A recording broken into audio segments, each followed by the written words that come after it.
dëgjoni mirë, për një ortodoks që e do kombin dhe shtetin, shqiptaria është fe. Për një katolik që e do kombin dhe shtetin, shqiptaria është fe.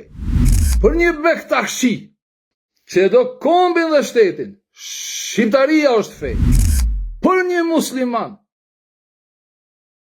që e do kombin dhe shtetin, shqiptaria është fe. Për një ateist që e do kombin dhe shtetin, shqiptaria është fe. Pra, një fe, një gjuhë, një flamur, një komb, një shtet. Kombi lidhet me shtet, nuk lidhet me të parën me shqiptari. Kjo është korniza. Me këtë kornizë janë bë punë të mëdha kaluar nga shqiptarët. Kushdo që nuk e pranon shqiptarien, fe, është pikpyetje, është mira e të largohet.